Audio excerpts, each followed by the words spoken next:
Can you talk maybe a little bit more about just the product evolution? Because and maybe you can give a little more detail on the actual product, because the product has evolved quite a bit, especially recently. Can you talk about that? So our vision for Merge was always, especially on the unified API product, was to always be cross-category. And when we started fundraising for our seed, that was what we pitched. Like we were going to be cross-category, we were going to cover everything. But we had to start with 2 categories because it's a hard product to build. And I think because we started with HR and ATS, a lot of people just perceived us as only being like an HR and ATS company, and that we could never expand our TAM beyond that. And that it was going to be really hard for us to be able to land companies in like accounting or like file storage or ticketing. And the past few years was really critical for us to prove them wrong.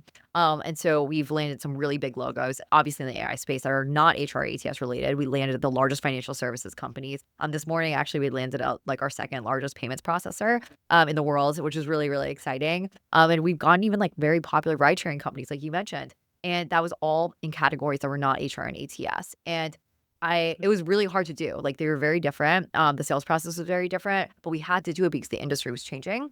HR and ATS was really great for back then when remote work was really popular and like people were doing a lot of like remote like productivity software and like remote payroll companies or like doing a ton of recruiting. But the industry changed a lot. And it was just really clear that it just was not enough. Like, and even if you focus on only file storage or only ticketing, the TAM is just not enough. And this was always what we believed and always what we knew.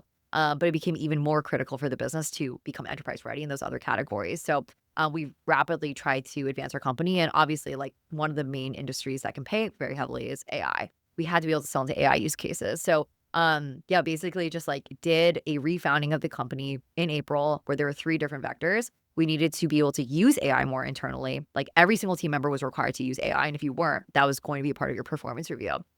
Second, we needed to be able to sell to AI use cases. We were able to sell to some AI use cases, but not all of them. But we also needed to make sure we were absolutely best in class, like objectively the best company for AI use cases. And then lastly, we needed to launch an AI product. So there was a month, and I talked to you about this at the time, but there was a month where we were in process with a really big account. And we were, unfortunately, just because we were small, we were going to allocate all of our company resources for that account.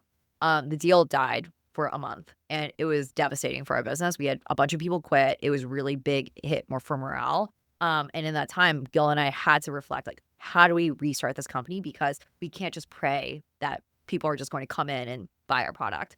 So we spent those 4 weeks just really digging deep on how we innovate, how we reorient our company and how we start it again. And the Handshake CEO and the Intercom CEO, they really inspired me because both of them had to do that. Like if you're a pre-AI company, like how you're doing things does not work now. And you have to rapidly adapt to the industry. You have to relearn. You have to understand like how AI works and how your company can fit in that industry. And so that's what we did. And then the deal came back 4 weeks later, which was so annoying, but really great for our company, obviously. And we came out a completely different business. And so now where we are compared to where we were back then, night and day. And we actually got an email from someone like a few days ago that was really beautiful for us was that like it's really clear like we did a deep analysis of the entire industry and you guys are the clear leader for our like AI use case. And that was like really, really validating for us because the team has worked so hard. It's only been 6 months, but the company is completely different now. I think there are probably, I'm probably not exaggerating, 10,000 companies, SaaS companies, that need to hear this because refounding is a good way to put it. Like you need to really rethink everything.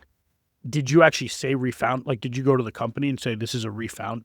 Not in that word, but we were changing the entire company. There are 3 pillars that we have to orient towards. And if we don't do this, this is existential for our business.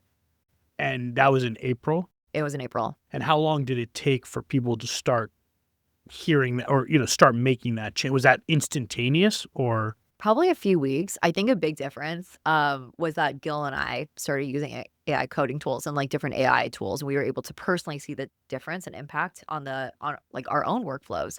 And if we were doing it, no one has an excuse for not doing it.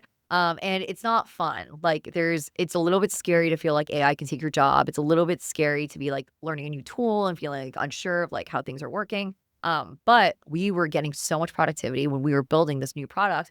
We were like, if we force everyone to do this for our current product, we could move so much faster. And if we also added more AI in our product so we could move even faster, like internally, there's no reason why we shouldn't be doing that. So yeah, it has really changed our workflows.